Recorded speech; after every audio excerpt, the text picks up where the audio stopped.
अस्सलाम वालेकुम नाज़रीन, आज का सच के साथ मैं हूं नदीम हुसैन। हुकूमत का ये ख्याल है कि आइनी इदारों पर अदम एतमाद बहुत बढ़ गया है और उसकी वाज़ह मिसाल जो है वो हालिया इंतखाबात के नतीजे में इलेक्शन कमीशन पर तनकीद है। बहरहाल ये पाकिस्तान की तारीख़ रही है कि जब भी इंतखाबात हुए हैं, चाहे वो कौमी इंतखाबात हों, चाहे ज़िमनी इंतखाबात हों, उनको तस्लीम नहीं किया गया और हारने वाली पार्टी ने हमेशा यही कहा कि धांधली हुई है।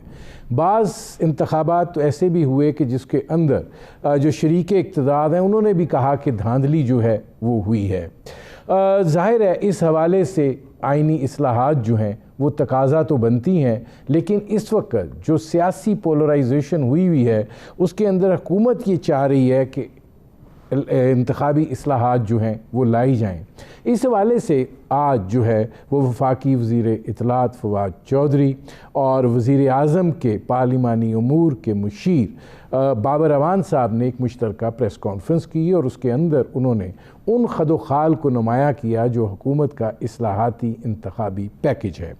उसके अंदर वो ये बात कह रहे हैं कि इलेक्ट्रॉनिक वोटिंग मशीन जो है उसको मुतारिफ़ कराना चाहते हैं, वो समुंदर पार पाकिस्तानियों को वोट का हक़ देना चाहते हैं, वो सियासी जमातें जो हैं वो चाहते हैं कि उनकी रजिस्ट्रेशन का अमल जो है उसमें भी तरमीम हो और 2000 अरकान की बजाय 10,000 जिसके अरकान हों उनको जो है रजिस्ट्रेशन दी जाए इलेक्शन कमीशन में।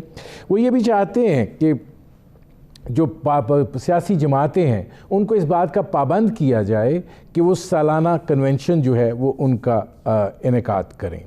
इसके अलावा वो ये चाह रहे हैं कि जो इलेक्शन की फ़हरिस्तें हैं वो बुनियादी तौर पर जो नादरा का डेटा है उसकी बुनियाद पर की जाएँ और वो उनका ये भी ख्याल है कि हल्का बंदियों का मामला दुरुस्त करने के लिए ये आबादी की बुनियाद पर नहीं होनी चाहिए बल्कि रजिस्टर्ड वोटर्स की बुनियाद के ऊपर जो है वो हल्का बंदियाँ होनी चाहिए। इसके अलावा वो मज़ीद 2 तरामीम भी लाना चाहते हैं। एक तो ये कि सेनेट के जो इंतखाबात हैं वो ओपन होने चाहिए और दूसरी तरमीम वो ये लाना चाहते हैं कि बैरून मुल्क समुंदर पार पाकिस्तानी जो हैं उनको इलेक्शन लड़ने का जो है वो हक़ दिया जाए।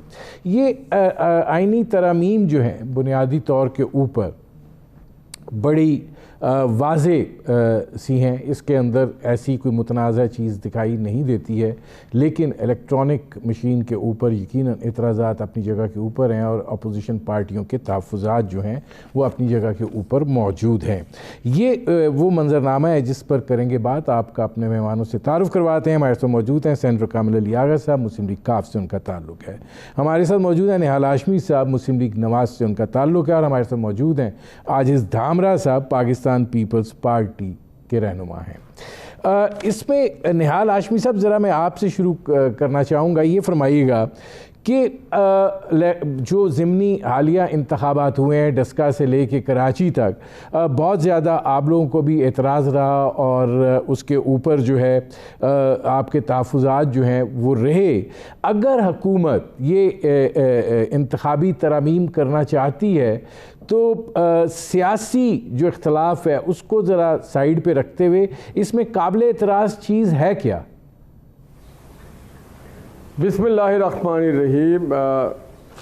बुनियादी तौर पे आप 2 चीज़ पे मुझे बड़ी शदीद एतराज़ है, मगर मैं आपके सवाल के जवाब दूंगा। अगर आप इजाज़त दें तो मैं आपसे दरख्वास्त करूंगा कि अगर आपको याद हो कि 2000 ये जो डस्का के इलेक्शन हुआ, इस डस्के के इलेक्शन में चंद जो चीज़ें निशानदेही की गई खराबियाँ, तो बुनियादी चीज़ ये थी कि वो खराबियाँ ठीक की गई कि नहीं।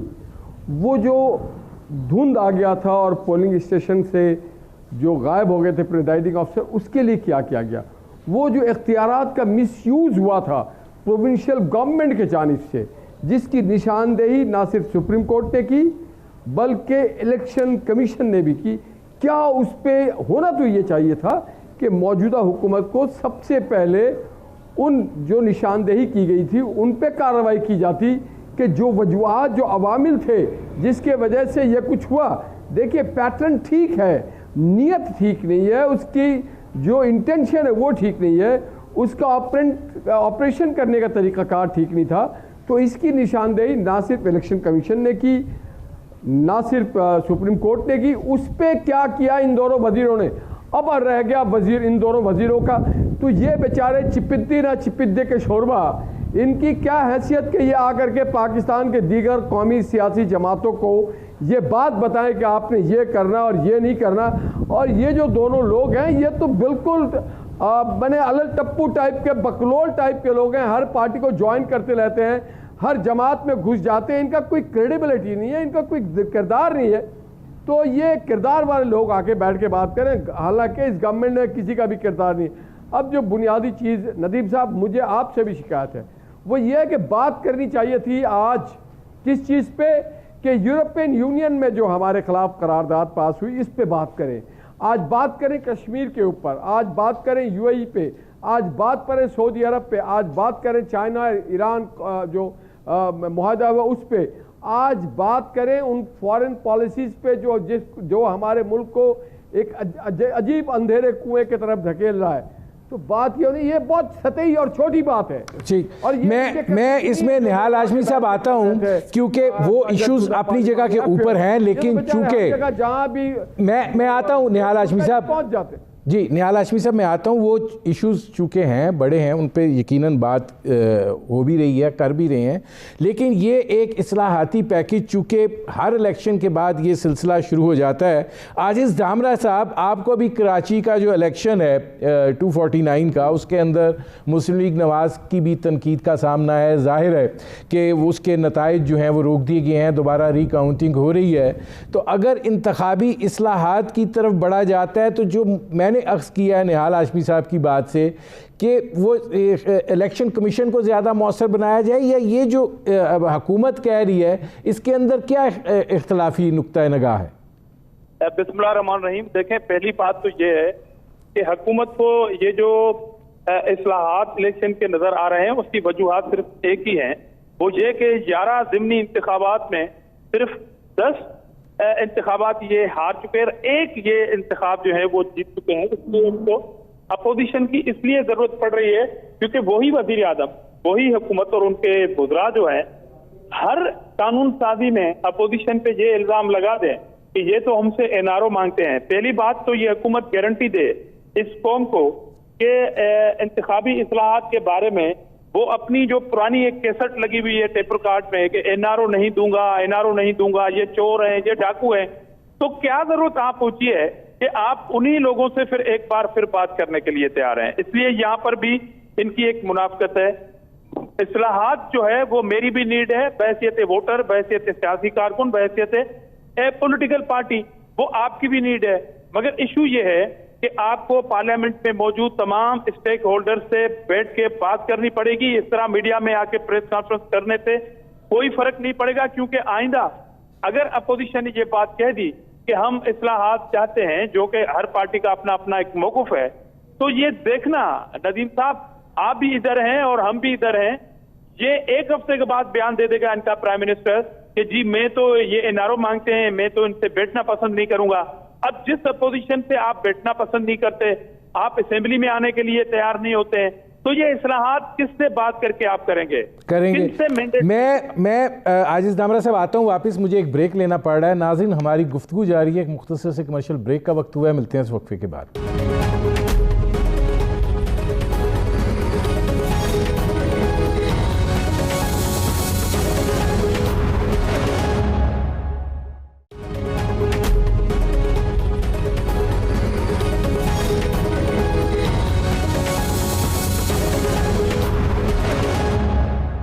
Welcome back. अच्छा आजिज़ धामरा साहब, देखिए गुजारिश ये है कि आज आपके जो हल्का 249 के इंतखाबात है, रुक गया ना रिज़ल्ट, अगर आपने इलेक्शन कमीशन को मौसर करना है या ये इंतखाबी इस्लाहात के ऊपर बढ़ना है तो कहीं से सिरा तो पकड़ना पड़ेगा, वरना फिर अगला इलेक्शन भी इसी तरह रोते पीटते गुजरेगा। नदीम साहब, इशू ये नहीं है कि जिस इशू पे वो बात करना चाहते हैं वो इम्पोर्टेंट है या नहीं है। मैं कहता हूं कि इम्पोर्टेंट है, मगर वो गवर्नमेंट जो 2.5 साल से आपको चोर चोर कहती रहे, वो अपोजिशन जो नेक नियति के साथ आपके साथ बैठे और कानून साजी करे और जवाबन आपके वजीर वहां मीटिंगों से निकल के कहें कि ये एनआरओ मांग रहे थे, तो क्या गारंटी है कि कल हम कोई ऑन मेरिट भी इनसे कोई बात करने के लिए बैठे हैं और ये हमारे ऊपर इल्जाम लग जाए कि ये एनआरओ मांग रहे हैं। पहली बात तो हमें इनके एनआरओ, इनमें जुर्रत ही नहीं है, इनकी कोई कैपेसिटी नहीं है एनआरओ लेने और देने की। हाँ, ये एनआरओ ले सकते हैं। और दूसरी बात, एनआरओ जो आपके दौर के केस हैं वो तो आप देते फिर रहे हैं, वो तो आप तरीन को मिन्नतें कर रहे हैं। इसलिए पहले हुकूमत को प्राइम मिनिस्टर की गारंटी देनी पड़ेगी कि वो कितने सीरियस हैं और वो अपोजिशन से कितने मुतमिन है, क्योंकि बिला आखिर हुकूमत और अपोजिशन ने करना है। तो मेरा तो बुनियादी ये सवाल है कि मैं इसकी अफादियत से इनकार नहीं कर रहा, मैं तो ये कह रहा हूं या उनकी इत्तेहादी पार्टियां ये गारंटी उठा दें। वजीर तो सारे आपको पता है कि वो कहां कहां से चूचू का मुरबा है, वो कोई भी इस गारंटी है तो उठा ले। मैं आता हूं आजिज धामरा साहब। अब कामिल अली आगा साहब, निहाल हाशमी साहब और आजिज धामरा साहब का एक बात तो कॉमन है, वो ये बात कह रहे हैं कि यकीनन इंतखाबी इस्लाहात जो हैं वो होनी चाहिए, अच्छी चीज़ है। निहाल हाशमी साहब नीयत की बात कर रहे हैं हुकूमत की, और आजिज धामरा साहब भी तकरीबन वही बात कर रहे हैं कि भाई ये तैयार भी हैं कुछ करने के लिए। हालत जो है वो इस वक्त ये है कि हुकूमत की सफ़ों में एक पैनिक्ड है, हुकूमती पार्टी भी तकसीम है तरीन साहब को लेकर। तो अब ऐसी सूरत हाल में आप क्या ये इंतखाबी इस्लाहात करेंगे और किस हद तक आपको संजीदगी दिखाई देती है? देखिए, मेरी गुजारिश थोड़ी मुख्तलिफ है। मैं इस बात को यकीनी तौर पे समझता हूँ कि जो रवैये आज तक हुकूमत में होने वाले लोगों के होते हैं कि उसके साथ जो फिर अपोजिशन के होते हैं, ज़रा थोड़े मुख्तलिफ होते हैं, उनकी ज़रूरियात भी मुख्तलिफ होती हैं। लेकिन इलेक्शन इस्लाहात जो है वो नदीम हुसैन देखें, वक़्त की अहम तरीन ज़रूरत है और हर पार्टी और हर सियासी आदमी का ये मौक़िफ़ है कि इस्लाहात होनी चाहिए। अब होनी कैसे चाहिए? ये ठीक है कि वज़ीर आज़म ने इस ख्वाहिश का इज़हार किया है कि और उन्होंने एक चीज़ भी सामने रख दी कि ये मेकनिज़म होगा और ये इलेक्ट्रॉनिक मशीन जो है उसके ज़रिए अगर हो, ये उनका ख्याल है, उनका अपना एक उनकी राय है जो मैं समझता हूँ कि साइंटिफिकली इस वक्त की एक ज़रूरत हो सकती है और पूरी दुनिया के अंदर ये सिस्टम राइज हुआ है। और जहाँ पे हुआ है वहाँ पे आप अमेरिका में देख लें, ट्रंप ने बड़ा ववेला किया, सब कुछ किया, लेकिन जो इलेक्ट्रॉनिक मैकेनिज़्म था उसने साबित किया कि इलेक्शन फेयर एंड फ्री थे। तो और बड़े बरवक़्त तो उसके नताइज भी आ गए। ये एक राय है, लेकिन मैं ज़ाती तौर पे समझता हूँ कि पार्लियामेंट जो है वो एक रास्ता है इस सारे मसले को हल करने का। पिछले कई साल से, 3 साल से या 2.5 साल से एक 35 रुकनी कमेटी जो है वो पार्लियामानी कमेटी बनी, उसके 1-2 इजलास बमुश्किल हुए, उसके बाद किसी ने दिलचस्पी नहीं ली, एक दूसरे के ऊपर एतमाद की फ़ज़ा कायम ही नहीं हो सकी। लेकिन मैं आपको एक बात और बताता हूँ, आपके इल्म में है कि 2016 में एक कमेटी बनी थी और वो बनी थी जंगीर बदर सेनेटर मरहूम की क़यादत में, वो कन्वीनर थे उस कमेटी के, और वो पार्लिमानी कमेटी थी। दोनों ऐवानों की मुश्तरका नुमाइंदगी से वो कमेटी बनी। मैं भी उसका रुकन था। बड़ी मेहनत की गई, इलेक्शन कमीशन ने भी बड़ी मेहनत की और बहुत सारे जो स्टेक होल्डर्स थे उनको इसके अंदर शामिल किया, मशावरत की, उसकी सिफारिशात मरतब हुई, उसके बाद लेजिस्लेशन भी उसके अंदर रिकमेंड की गई। लेकिन बदकिस्मती ये है कि उस वक़्त की हुकूमत ने उसको कमेटी को तो फैसिलिटेट किया, लेकिन कमेटी की सिफारिशात को कानून साजी के लिए इजलास के अंदर पेश ही नहीं किया। तो ये मैं समझता हूँ कि हर हुकूमत के अपनी अपनी प्रायोरिटी है। अगर इस हुकूमत की ये प्रायोरिटी बन गई जी, आगा साहब मैं आता हूँ, हाथ होनी चाहिए जी। अब तो निहाल हाशमी साहब ये जो चीज़ देखें, पार्लियामेंट सुने, मेरी बात सुने जी जी, मेरी बात सुने, मैं आखिरी एक फिक्र जी, वो ये है कि अगर इस हुकूमत की ये प्रायोरिटी बन गई है, इस वज़ीर आज़म की ये प्रायोरिटी बन गई है, तो बराए मेहरबानी इसको ज़रिया बनाए पार्लियामेंट के अंदर बैठ के किसी की कोई एनआरओ की बात नहीं होगी, किसी की ना एनआरओ देने की बात होगी।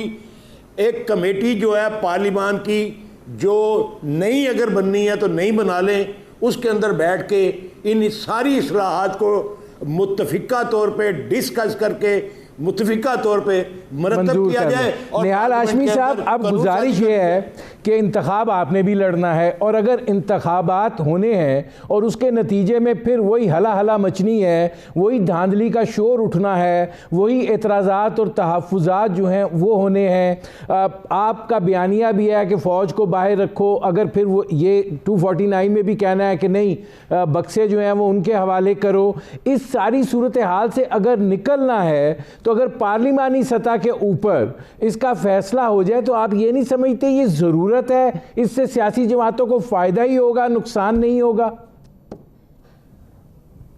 नदीम भाई, जैसा पहले ही मैंने अर्ज़ किया था कि नीयत इंटेंशन देखी जाती है। डस्का में जो रिकमेंडेशंस आई थी, आप बताएं कि क्या इक़दाम किए गए ठीक करने के लिए।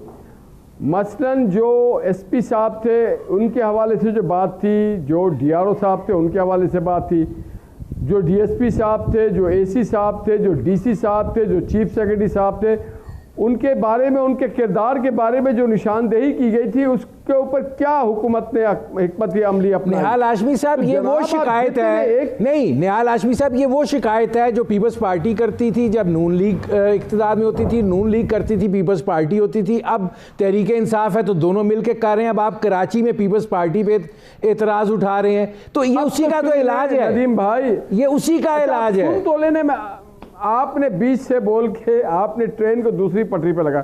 मैं ये कहना चाह रहा हूं कि हम नहीं कह रहे, पीपल्स पार्टी नहीं कह रही है, ये इलेक्शन कमीशन ने कहा है, ये सुप्रीम कोर्ट ने कहा है। ये जो कहा है, ये जो बुलाया गया था वो 10 पीओ को कहाँ गुम हो गए थे, ये मेरी नहीं है आओ बका, ये तो सुप्रीम कोर्ट की ऑब्जर्वेशन थी, ये इलेक्शन कमीशन की ऑब्जर्वेशन थी। तो मौजूदा जो हुकूमत है सिलेक्टेड, इसने क्या इसमें इस्लाह किया? तो इसमें अगर कुछ नहीं कर सकी, जो हालिया है जहां पे 13 वो पॉइंट्स दिए गए, 13 नुकात दिए गए कि ये खराबियां थी, इसको दुरुस्त किया जाए, इसको ठीक किया जाए।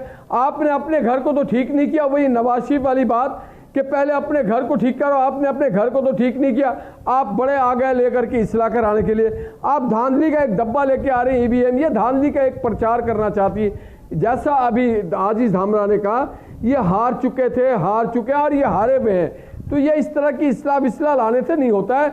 अमली तौर पे क्या होता है, आपने जो डस्का में धांधली की है, जो आइडेंटिफाई हो चुकी है, कराची की अभी आइडेंटिफाई नहीं की है इलेक्शन कमीशन या सुप्रीम कोर्ट ने, जो डस्का में हो चुका है उस पर क्या आपने एक्शन लिया, ये बुनियादी चीज़ है। ये अभी इस कौम के इंपॉर्टेंट नहीं है कि इलेक्शन इस्लाहात है कि नहीं, इंपॉर्टेंट है महंगाई, इंपॉर्टेंट है लॉ एंड ऑर्डर, इंपॉर्टेंट है खारजा पॉलिसी, इंपॉर्टेंट है कश्मीर। मेरे ख्याल से ट्रक के बत्ती के पीछे सारे टीवी चैनल्स को भी लगा दिया गया कि आप इस्लाहात पे बात करें।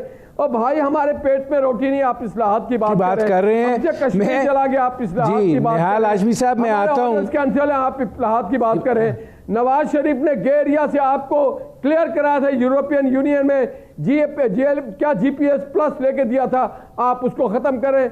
आप ये किसला नहीं हो पा रहा, आप बातें करें। मैं आता हूँ हमारे लिए जी, निहाल हाशमी साहब मैं आता हूँ, निहाल हाशमी साहब मैं आता हूँ, आजिज धामरा साहब, आजिज धामरा साहब जी, आजिज धामरा साहब, धामरा साहब को आवाज़ आ रही है?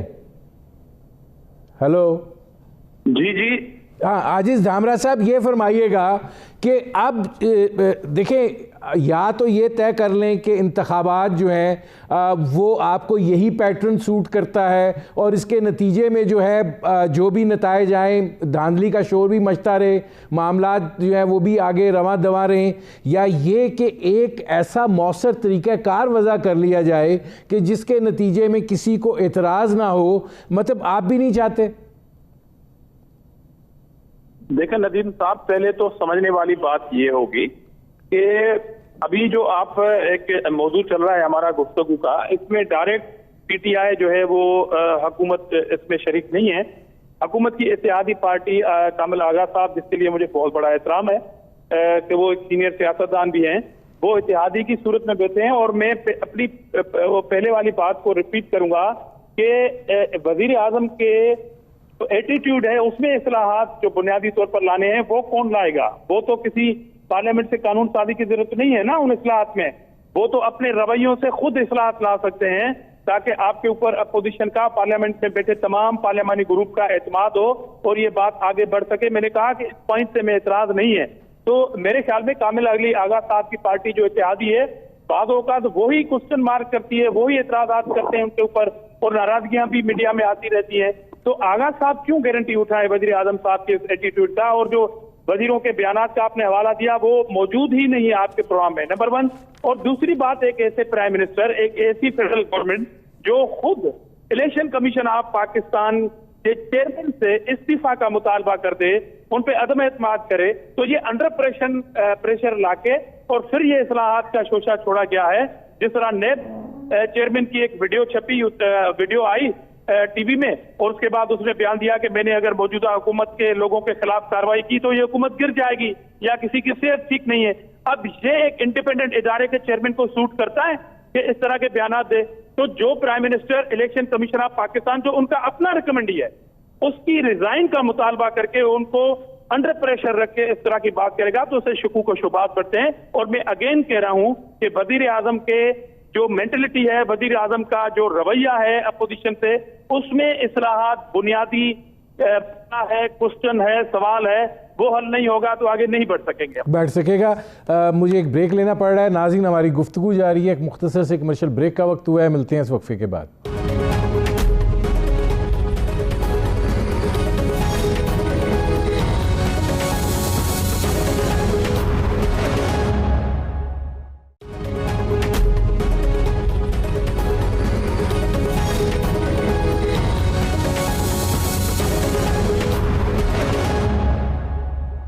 Welcome back. अच्छा, कामिल अली आगा साहब, आपने निहाल हाशमी साहब की बात भी सुनी और आपने आजिज़ धामरा साहब की बात भी सुनी, लेकिन पहले तो ये फरमाइएगा, लगता यह है कि जो तरीन साहब की सिचुएशन है उसके नतीजे में मुस्लिम लीग काफ जो है वो काफ़ी खुशगवार बैठी हुई है पंजाब में। नहीं, इस किस्म की बात नहीं है। देखिए, हम एक कमिटेड लोग हैं, जिसके साथ जो वादा करते हैं वो निभाते हैं, और हमारे अंदर साजिशी जहन जो है वो भी नहीं है। हम अलाई हैं हुकूमत के और उसके साथ चल रहे हैं। जहाँ हमें कोई कमी बेशी नज़र आती है उसकी निशानदेही करते हैं, जहाँ कमज़ोरी नज़र आती है उसकी निशानदेही करते हैं, जहाँ डिलीवरी की बात होनी चाहिए उसके ऊपर हम अपने तहफ़्फ़ुज़ात का इज़हार करते हैं। ये जो इलेक्शन वाला मामला है, इसके अंदर देखें इमरान खान की नीयत मुझे साफ नज़र आ रही है, क्योंकि नहीं, कामिल अली आगा साहब, इसमें सवाल ले लें जो मैं आपसे सवाल बुनियादी करना चाह रहा था। बात जो है, कामिल अली आगा साहब, सवाल ले लें जो बुनियादी सवाल करना चाह रहा था। सवाल ये था आपसे, एक मिनट सवाल सुन लें। सवाल ये है कि एक ऐसी हुकूमती पार्टी जो अपने अंदर से भी कमज़ोर हो चुकी हुई है, जहांगीर तरीन ग्रुप के सामने आने के बाद अगर ये ग्रुप आइंदा बजट इजलास में खामोश होकर बैठ जाता है साइड के ऊपर, तो हुकूमत कहाँ है कोई नहीं जानता। ऐसी हुकूमत जो है जब वो इस तरह का इस्लाहाती पैकेज देगी तो आप क्या समझते हैं कि अपोजिशन जो है, ज़ाहिर है बड़ी जमातें मुस्लिम लीग नवाज़ और पीपल्स पार्टी हैं, वो इतनी आसानी के साथ कुछ हुकूमत को कबूल करने देंगी?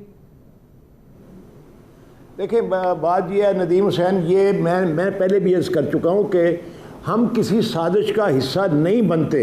हमने हमेशा जिसके साथ जो मुआदा किया उसको निभाया है। हमारा इस हुकूमत, इस पीटीआई के साथ जो मुआदा है हम उसको निभा रहे हैं। 5 साल का मैंडेट है, उसके लिए हमने जो उनके साथ एग्रीमेंट किया उसके तहत हम उनके साथ चल रहे हैं। अगर हमने हुकूमत गिरानी होती तो हमारे पास तो नून लीग की एक खुली ऑफ़र थी, आपको पता ही है, हर किसी को पता है, लेकिन हम उसका हिस्सा नहीं बने। उसके बाद अगर जहांगीर तरीन साहब आज मैदान में आए हैं तो हम ना तो हमने इस सिलसिले में किसी साजिश के लिए उनके साथ रब्ता किया है, ना हम इंशाल्लाह इस किस्म की कोई जो है वो साजिश का हिस्सा बनेंगे या किसी। लेकिन जहांगीर तरीन साहब ने तो आज फिर क्लियर कह दिया है कि मैं मुतमईन हूँ इमरान खान साहब की कि जो उन्होंने अली ज़फ़र का जो ड्यूटी लगाई है उसके साथ मैं तावन करूँगा और क्या नाम है इस मसले का हल मुझे नज़र आ रहा है। और वो उन्होंने ये भी कहा कि न मैं किसी ना नून लीग के साथ राब्ते में हूँ ना पीपल पार्टी के साथ राब्ते हूँ। तो बात इसमें इमाम क्रिएट करने की तो कोई ज़रूरत नहीं। अगर उनकी पार्टी के अंदर कोई तहफ़्फ़ुज़ात हैं 10-20 लोगों को या 50 लोगों को, तो वो उनका हक है, वो जाने और इमरान खान साहब जाने और उनकी पार्टी जाने। हम उसका हिस्सा बनने के लिए ना पहले हमने कभी कावश की, ना हम अब करेंगे, ना हम इस किस्म की किसी जो इंट्रीग है उसका हिस्सा बनेंगे। हम जिसके साथ कमिटेड हैं उसके साथ कमिटेड हैं और हम ये कोशिश करते रहेंगे कि इमरान खान की हुकूमत आवाम को डिलीवर करे।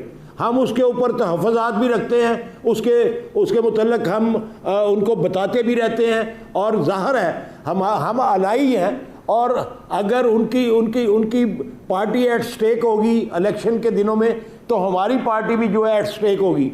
इसलिए हम चाहते हैं कि हुकूमत की कारकर्दगी बेहतर हो ताकि अगले इलेक्शन के अंदर जो है वो बेहतर नताइज कामिल अली आगा साहब मैं आता हूँ। निहाल हाशमी साहब ये फरमाइएगा कि क्या आप लोग ये समझते हैं कि बजट जो है वो मौजूदा हुकूमत के लिए एक बहुत बड़ा चैलेंज होगा और ये आइनी इस्लाहात पर बात करना जो है वो इसलिए कोई मानी नहीं रखता?